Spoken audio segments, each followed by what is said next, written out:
Leading innovations, transforming lives.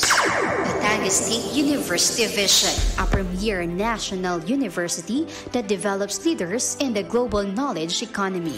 University Mission, a university committed to producing leaders by providing a 21st century learning environment through innovation in education, multidisciplinary research, and community and industry partnerships in order to nurture the spirit of nationhood, propel the national economy, and engage the world for sustainable development. University core values: patriotism, service, integrity, resilience, excellence, and faith. College goals.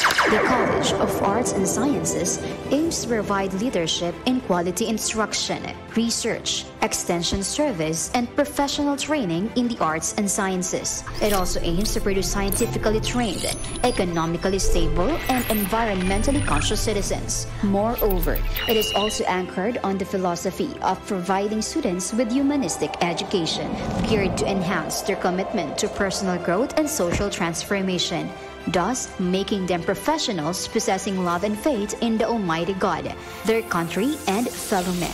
Bachelor of Arts in Communication Program Educational Objectives. This program aims to equip students with the knowledge and skills in the theory and practice of communication, applicable in various professions and contexts with focus on media professions. Batangas State University.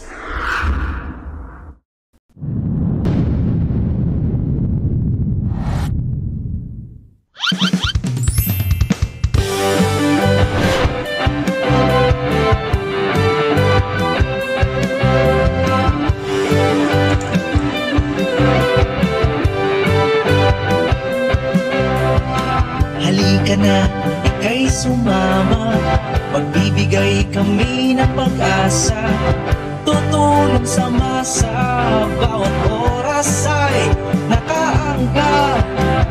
Iangat ang tinig ng kabataan, damhin ang himig ng karagatan.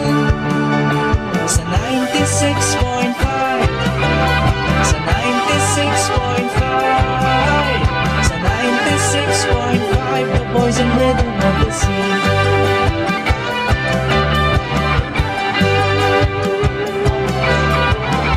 Boses ng Bat State U, arason na subo ay naririto. Napapanahon, makabago at totoo ang hatid na serbisyo para sa inyo. Isyo ng bayan, talakayin at pag-usapan, nangungunang radyong #1 sa 96.5, sa 96.5, sa 96.5, the boys and rhythm of the sea.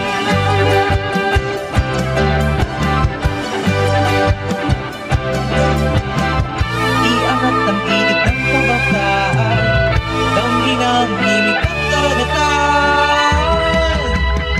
96.5, the boys and rhythm of the sea. 96.5, the boys and rhythm of the sea. 96.5, the boys and rhythm of the sea. 96.5, the boys and rhythm of the sea. 96.5, the boys and rhythm of the sea. 96.5, the boys and rhythm of the sea. 96.5, the boys and rhythm of the sea. 96.5, the boys and rhythm of the sea. 96.5, the boys and rhythm of the sea. 96.5, the boys and rhythm of the sea. 96.5, the boys and rhythm of the sea.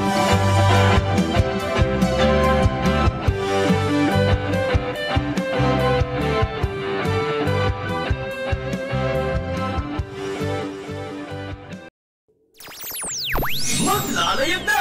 Maglalayag na! Maglalayag na! Ang mga balitang napapanood at rumaragasa. Mga isyong nilambat pa sa iba't ibang panig ng ating bansa. Ay mula sa himpilang Sparta ng Kanlurang Batangan. WBX 96.5, the voice and rhythm of the sea. Magandang umaga, Pilipinas! Magandang umaga, Batangas! Ito ang Bat State Ulat sa Umaga! Magandang umaga Pilipinas, magandang umaga Batangas. Mula dito sa himpilang Sparta ng Kanlurang Batangan, ito ang Bat State Ulat sa Umaga. Pinaka napapanahon at pinakabagong mga balita. Hatid yan sa inyo ng buong puwersa ng DWBX 96.5. The Voice and Rhythm of the Sea. At araw nga po ng Miyerkules, August 30, 2023, makakasama niyo po ang inyong lingkod, Lenny Ilaw. At kayo nga ay nakikinig at nakatutok sa inyong pinakapaboritong himpilan ng Batangas State University Aras of Nasugbu. Isang mapagpalang araw para simulan ang isang oras ng makabuluhang balitaan. At narito na nga ang mga nagbabagang mga balita. Para sa mga nagbabagang balita! Filing ng Certificate of Candidacy para sa barangay at SK elections sinimulan na. Ratsyada Hanap Buhay Program sa Laguna matagumpay na naisagawa. Kapangyarihan at kaunlaran sa Barangay Cash for Work Program aarangkada sa unang distrito ng Batangas. Programang gabay sa pangkabuhayan sa Imus idinaos. At binatilyo patay matapos makuryente sa Lipa City, Batangas. Para sa unang ratsyada ng mga balita. Filing ng Certificate of Candidacy para sa barangay at SK election nagsimula na. Opisyal na ngang sinimulan kamakailan ang filing ng Certificate of Candidacy ng 2023 barangay at sangguniang kabataan election sa ilalim ng election period ng bansa. Pinababatid ang Omnibus Election Code na bawal na ang pagdadala ng baril sa public places nang walang pahintulot mula sa COMELEC. Ipinagbabawal na rin ang paggamit ng mga security personnel o bodyguard ng mga kandidato mula sa mga law enforcement agencies kagaya ng PNP at AFP. Paglilipat sa mga opisyal at empleyado na pasok sa civil service eligibility at iba pa. Para naman sa nasabing halalan, idaraos ito sa October 30 mula alas 7 ng umaga hanggang alas 3 ng hapon. Samantala, Ratsyada Hanap Buhay Program sa Laguna matagumpay na naisagawa. Nairaos na nga kahapon ang Ratsyada Hanap Buhay Graduation Ceremony at Distribution of Starter Kits sa pamamagitan ng Provincial Peso na pinangunahan ni First Lady Congresswoman Ruth Mariano Hernandez. Layo ng nasabing aktibidad na makapagbigay ng iba't ibang uri ng livelihood training at mabigyan ang mga nagsipagtapos ng mga starter kit na magagamit nila sa panimula ng pangkabuhayan. Umabot sa nasa 153 na mga benepisyaryo ang nakatanggap kung saan ay nabigyan sila ng starter kits para sa basic massage, basic nail technology, basic hair cutting at basic dressmaking. Lubos naman ang pasalamat ni Governor Ramil at Congresswoman Ruth Hernandez sa Provincial Peso sa ginawang tulong nito na maidaos ng mga tagumpay ang programa. Samantala, ibang balita naman tayo, kapangyarihan at kaunlaran sa Barangay Cash for Work Program aarangkada sa unang distrito ng Batangas. Nakadakdang mabigyan ang programang kapangyarihan at kaunlaran sa Barangay Cash for Work o KKB-CFW ang aabot sa 1,500 na mga Batanggenyo na naapektuhan ng bagyong Paeng at volcanic smog sa unang distrito ng Batangas. Ang nasabing programa ay mula sa Department of Social Welfare and Development na pangungunahan ni DSWD Secretary Rex Gatchalian, katuwang sina Tanawan City Mayor Sonny Perez Colliantes, Tanawan Local Social Welfare and Development Attorney King Colliantes, gayon din ang tanggapan ni Congresswoman Maria Teresa Maitet V. Colliantes. Layunin nitong mabigyan ang mga benepisyaryo ng pansamantalang trabaho sa kani-kanilang bayan na tatagal naman ng 15 araw.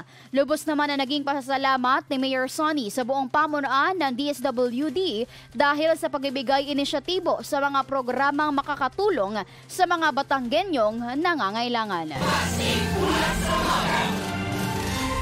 Yan at iba pang may init na mga balita makalipas ang isang paalala.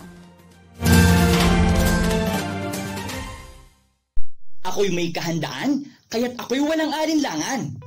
Ang pagbuhos ng malakas na ulan dulot ng bagyo ay isa sa mga sakunang palagiang tumatama sa Pilipinas. Narito ang mga public storm signals at pinsala nito. Signal number 1. Ang hangin ay umaabot ng 30 to 60 kilometers per hour. Inaasahan na pabugso-bugsong ulan sa loob ng 36 na oras. Signal number 2. Ang hangin ay aabot ng 60 to 100 kilometers per hour. Lubhang mapanganib sa maliliit na sasakyang pandagat na pumalaot. Signal number 3. Ang bugso ng hangin ay aabot ng 100 to 185 kilometers per hour. Suspendido ang mga klase sa lahat ng antas at inaasahan ng ibayong pag-iingat sa mga nakatira sa dalampasigan. Signal number 4. Aabot ng 185 kilometers o higit pa. Lubhang mapaminsala sa komunidad na maaaring sumira ng infrastruktura at mga pananim. At super typhoon kung saan umaabot ng 220 kilometers per hour o mahigit pa. Ito ay maaaring magbunsod ng malakas na hangin at malakihang pagbaha sa komunidad. Tandaan, ang kahandaan ang magliligtas sa iyo sa kapahamakan. Isang paalala mula sa DWBX 96.5, The Voice and Rhythm of the Sea. At kayo nga ay nakatutok pa rin dito lamang yan sa Bat State Ulat sa Umaga. Sa pagkapatuloy ng ating mga balita, programang gabay sa pangkabuhayan sa Imus, idinaos na. Ginanap na nga ang programang Business Check, gabay ng negosyanteng Imusenyo kamakailan sa Functional Hall ng Imus City Government Center. Ang nasabing aktibidad ay nangyari sa pakikipagtulungan ng Local Economic Development and Investment Promotions Office sa iba't ibang ahensya at tanggapan ng gobyerno kung saan nasagot ang mga katanungan ng mga negosyanteng Imusenyo. Dinaluhan ito ng SSS, BIR, DOLE, PhilHealth, Pag-ibig, DTI at BFP. Kasama ang mga iba't ibang ahensya tulad ng Business Permits and Licensing Office, City Environment and Natural Resources Office, City Health Office, City Planning and Development Office at Office of the Building Official. Samantala, patuloy naman ang pamahalaang lungsod ng Imus sa paglulunsad ng mga programang gagabay tungo sa pag-unlad ng mga negosyo nito. Ibang balita naman tayo, binatilyo patay matapos makuryente sa Lipa City. Para sa detalye ng balita, narito si Melvin Dastas. Melvin, i-Bat State, ulat mo. Binawian ng buhay ang isang 21 anyos na lalaki matapos na makuryente sa kanyang mismong bahay sa Purok 1, Barangay Calamyas, Lipa City, Batangas. Ayon sa Lipa City Police Station, kinilala ang biktima na si Romeo Reyes na isang construction worker. Batay sa ulat ng pulisya, bandang alas 11 ng umaga nitong August 23, nang planong ikabit ng biktima ang pintuan sa hambag gamit ang isang electric drill nang bigla itong makuryente. Dahil sa lakas ng epekto, ay agad nagtumba sa sahig ang biktima at dinala pa si Reyes sa ospital pero idineklara na itong dead on arrival. Samantala, patuloy pa rin na iniimbestigahan ng mga otoridad ang nangyaring insidente. Para sa Bat State Ulat, ako si Melvin Dastas ng DWBX 96.5, The Voice and Rhythm of the Sea. Maraming salamat, Melvin Dastas. At iyan ang unang pasada ng mga balita. Sa aming pagbabalik, hatid naman namin sa inyo ang ikalawang bugso ng mga balita, kaya naman manatiling nakatutok. Dito lamang yan sa DWBX 96.5, The Voice and Rhythm of the Sea.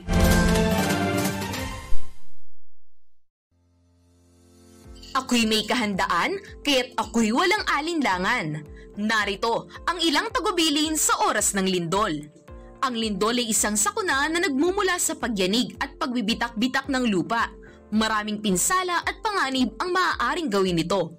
Kaya't dapat alam natin kung anong mga hakbang ang nararapat nating gawin bago at pagkatapos ng lindol. Maganda ng isang bag laman ang pangunahing pangangailangan na maaaring bitbitin sa oras ng pagyanig gaya ng mga delata, noodles, bigas, tubig, gamot at iba pa. Kung ikaw ay nasa loob ng isang gusali, manatiling kalmado at humanap ng lugar na malayo sa mga bagay na maaaring bumagsak. Takpan ang ulo ng iyong mga kamay, bahagyang yumukod at magtago sa ilalim ng matibay na mesa o kama habang nagpapatuloy ang lindol. Iwasang tumigil sa harap ng matataas na gusali, poste o mga puno na maaaring bumagsak. Kung ikaw naman ay nagmamaneho, huminto sa isang lugar na malayo sa mga bagay na maaaring matumba gaya ng mga poste at iba pa. Iwasang lumapit sa tulay at tunnel dahil maaaring masira ang mga ito habang papalakas ang lindol. Kung ikaw naman ay nakatira sa tabing dagat, maging alisto sa mga abiso mula sa local government unit dahil sa banta ng tsunami. Kung ikaw naman ay nakatira sa mataas na lugar, maging handa sa posibleng pagguho ng lupa. Suriin ang sarili at tingnan kung ikaw ay may pinsalang natamo sa katawan. Maging handa sa aftershocks na maaaring sumunod makalipas ang ilang minuto. Tandaan, ang kahandaan ang magliligtas sa iyo sa kapahamakan. Isang paalala mula sa DWBX 96.5, The Voice and Rhythm of the Sea. Oras natin, 22 minuto makalipas ang alas 8 ng umaga. Narito na nga ang ikalawang pasada ng mga balita. Economic Enterprise and Management Office nagsagawa ng price monitoring sa Imus City. 4 na drug suspect sa Cavite arestado sa magkakahiwalay na operasyon. Isa sugatan matapos ang karambola ng mga sasakyan sa Tuwi, Batangas. Babaeng tumatawid sa pedestrian lane nabangga ng motor sa Malvar, Batangas. At para sa balitang good news, seller ng auto parts sa Batangas City kinakakiligan ng marami. Sa pagpapatuloy ng ating balitaan, Economic Enterprise and Management Office nagsagawa ng price monitoring sa Imus City. Nagsagawa nga ng price monitoring ang mga kawani ng Economic Enterprise and Management Office o EEMO sa Imus Public Market kahapon na araw ng Martes. Sinuri at inalam ng tanggapan ang kaayusan ng mga tindahan, gayon din ang presyo ng mga bilihin at kawastuhan ng mga timbangan. Layunin ng nasabing aktibidad na masusing mapag-aralan at mabantayan ang presyo ng mga pangunahing bilihin sa pamahalaang lungsod o pamilihang lungsod ng Imus. Samantala, ibang balita naman tayo, 4 na drug suspect sa Cavite arestado sa magkakahiwalay na operasyon. Nahuli ang 4 na drug suspects ng mga otoridad sa magkakahiwalay na operasyon kung saan umabot sa 4.7 million pesos ang halaga ng shabu at marijuana ang nakuha mula sa mga suspect. Ayon sa ulat ng Police Region 4A, bistado sa naunang operasyon si Pangadapon Makatiwa sa bandang alas 12:30 ng hapon sa Barangay Paliparan 1, Dasmariñas City. Nakuhanan si Pangadapon ng 600 grams ng shabu na may halagang 4,080,000 pesos. Ayon kay Lieutenant Colonel Socrates Haka, hepe ng Dasmariñas Police, inaresto rin ng otoridad ang 2 pang suspect sa Barangay Sampaloc 4 bandang alas 5 ng hapon. Nakuhanan sila ng 75 grams ng shabu na may halagang 510,000 pesos. Sa General Trias City naman, 152,000 pesos na halaga ng tuyong marijuana ang nahuli kay Simon Christopher Bantona sa Barangay Santiago bandang alas 8 ng gabi. Samantala, naharap na sa kasong paglabag sa Comprehensive Dangerous Drugs Act of 2002 ang 4 na mga sospek. Samantala, ibang balita, isa sugatan matapos ang karambola ng mga sasakyan sa Tuwi, Batangas. Isa ang naiulat na sugatan sa rambulan ng mga sasakyan sa Barangay Luntal, Tuwi, Batangas. Ayon sa Tuwi Municipal Police Station, nagsimula ang aksidente nang mawala ng preno ang isang trailer truck at sumalpok sa iba pang mga sasakyan. Kinilala ang driver ng trailer truck na si Ray Himayas mula sa Kiwilan, Iligan City. Ayon sa investigasyon ng pulisya, huminto ang truck sandali para bigyan ng daan ang isang sasakyan, ngunit bigla itong nawalan ng preno. Dahil dito, umatras ang truck at nabangga ang dalawang sasakyan sa likuran nito. Bukod pa rito, may dalawa pang sasakyan na nadamay sa aksidente sa kanang bahagi ng kalsada. Agad na dinala ang biktima na kinilalang si Jefferson Gonzalez sa malapit na ospital para sa agarang gamutan. Kasalukuyan pa rin itong iniimbestigahan ng mga otoridad upang malaman ang buong detalye ng pangyayari. Samantala, babaeng tumatawid sa pedestrian lane nabangga ng motor sa Malvar, Batangas. Sugatan ang 50 anyos na babae matapos o nakinilalang si Annalyn Hernandez matapos mabangga ng motor habang tumatawid sa pedestrian lane sa Barangay Poblasyon, Malvar, Batangas nitong August 28 o kahapon. Ayon sa investigasyon, binabaybayan ng suspect ang daan papuntang Tanawan City nang bigla na lamang itong bumangga sa biktima na kasulukuyang tumatawid sa pedestrian lane. Agara namang dinala sa ospital ang biktima at kasulukuyang nagpapagaling na habang iba't ibang sira ang natamo ng motorsiklo ng suspect. Sa ngayon ay bukas naman ang dalawang panig upang maareglo ang naturang insidente. Paglilinaw, naganap ang naturang insidente noong Lunes, August 28.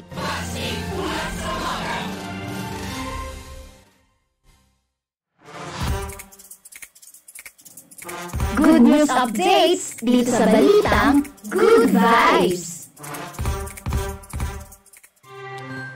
At para naman sa ating Balitang Good Vibes, seller ng auto parts sa Batangas City, kinakikiligan ng marami. Nako, bakit kaya alamin natin sa report ni Angel Vidal? Angel, i-bot state, ulat mo. Kinaantigan ng mga netizens ang boyfriend ng dalagang si Ivy Gonzaga dahil sa pagiging masinop nito. Ibinahagi ni Ivy sa social media na tinulungan lang naman daw niya bilangin ang naipon ng kanyang boyfriend. Sa caption ni Ivy, nag-ipon raw ang kanyang boyfriend na si PJ Villanueva para may pang-tuition siya. Dagdag pa niya na soon raw ay hindi na sila kukulangin. Naks naman, siya na nga ang priority, ready pa ibigay lahat ng love. Samantala, may negosyo si PJ sa pagbebenta ng auto parts kaya naisipan nitong tulungan si Ivy para sa kanyang enrollment. Shock na shock naman si Ivy dahil sa ipinakita ng kanyang boyfriend. Ang boyfriend ni Ivy ay isang perfect man dahil sa malasakit at pagiging matulungin nito.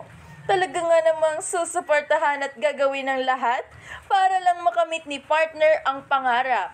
Para sa Bad State Ulat, ako si Angel Vidal ng DWBX 96.5, The Voice and Rhythm of the City.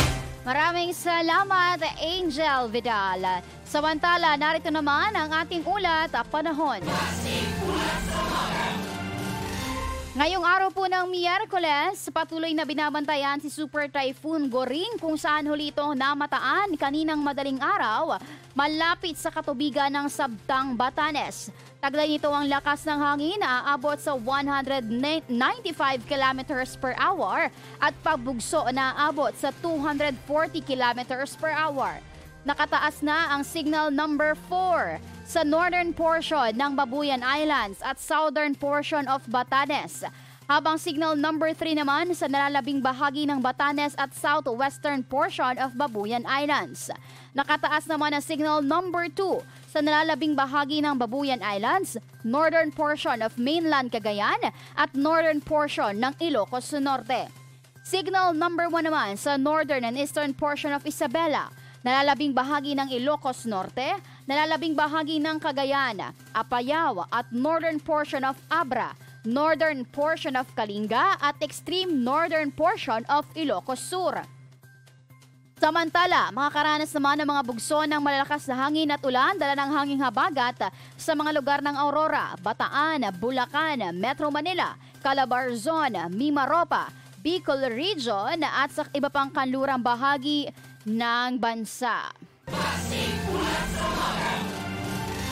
Mayroon pa rin nakataas na gale warning sa mga baybayin ng Isabela, Batanes, Cagayan including Babuyan and Calayan Islands, Ilocos Norte, Ilocos Sur, La Union, Pangasinan, Aurora, Bataan, Zambales, Palawan, Romblon, Marinduque, Occidental Mindoro, Oriental Mindoro, Cavite, Batangas, Metro Manila, Quezon including Polillo Islands, Catanduanes, Camarines Norte at Camarines Sur, Albay, Sorsogon, Masbate including Burias Islands, Antique, Aklan, Capiz, Iloilo, Guimaras, Negros Oriental, Negros Occidental, Bohol, Siquijor, Cebu, Leyte, Southern Leyte, Northern Samar, Samar, Eastern Samar at Dinagat Islands. Kaya po sa mga nabanggit na baybayin, ako hindi muna maaaring mamalaot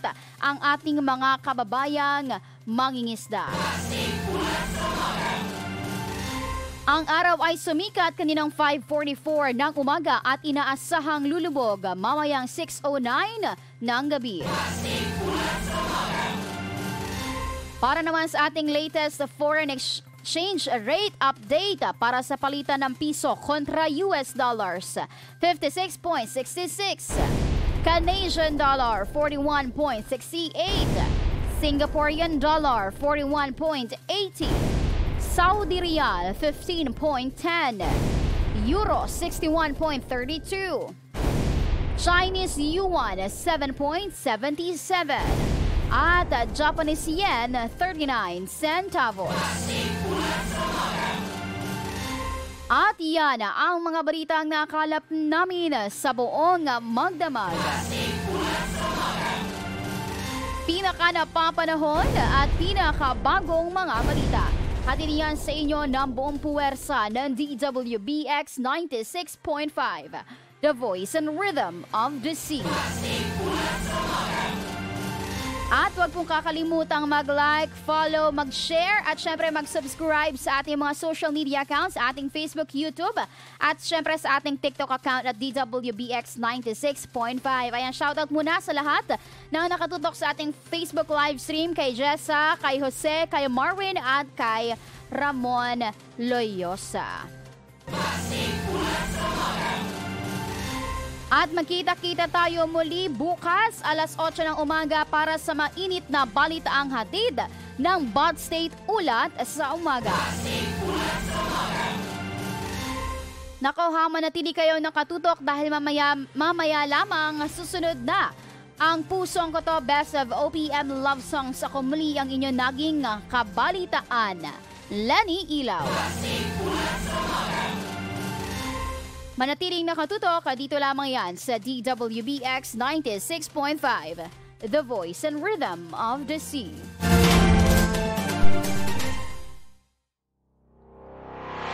Pursuant to the germane and existing provisions of the Republic Act 7722, the Commission on Higher Education mandated all higher education institutions to implement their fourfold functions, namely instruction, research, extension, and production. The Batangas State University, the National Engineering University Arasaf Nasugbu Campus, guarantees that the institution is gearing towards the attainment of these fourfold functions. Likewise, the College of Arts and Sciences, as one of the flagship colleges of the university, strives for excellence in the conduct of research and extension services.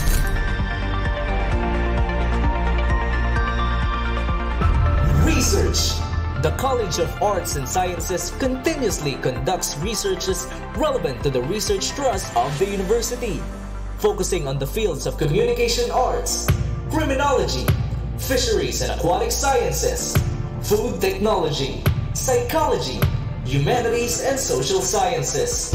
Such researches generate high-impact research outputs for the utilization of the educational, communal, and industrial sectors. The college also boasts the roster of its faculty researchers who constantly conduct, present, and publish researches and who were recognized for their studies in various peer-reviewed journals, conferences, and symposia both in local and in international level.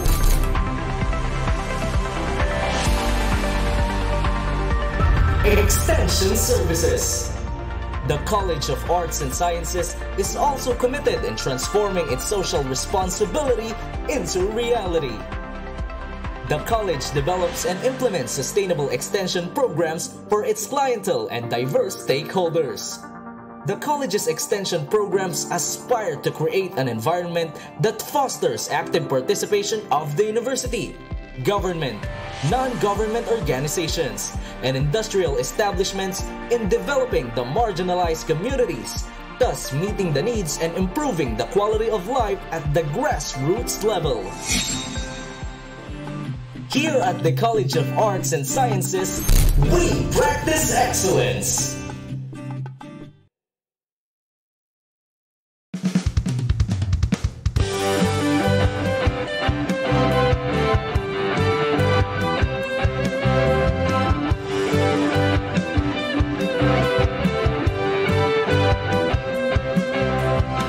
Halika na, ika'y sumama, magbibigay kami ng pag-asa, tutulong sa masa, bawat oras ay nakaangka. Iangat ang tinig ng kabataan, damhin ang himig ng karagatan.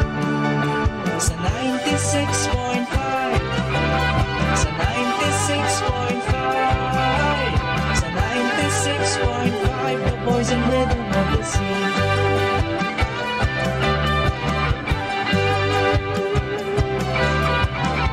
Boses ng Bad State, yung araso na Subo ay naririto. Napapanahon, makabago at totoo ang hatid na serbisyo para sa inyo. Isyo ng bayan, talakayin at pag-usapan. Nangungunang radyong #1 sa 96.5, sa 96.5, sa 96.5, the voice and rhythm of the sea.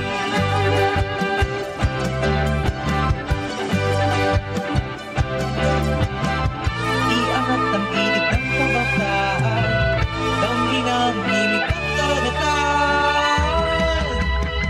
96.5, the voice and rhythm of the sea. 96.5, the voice and rhythm of the sea. 96.5, the voice and rhythm of the sea. 96.5, the voice and rhythm of the sea. 96.5, the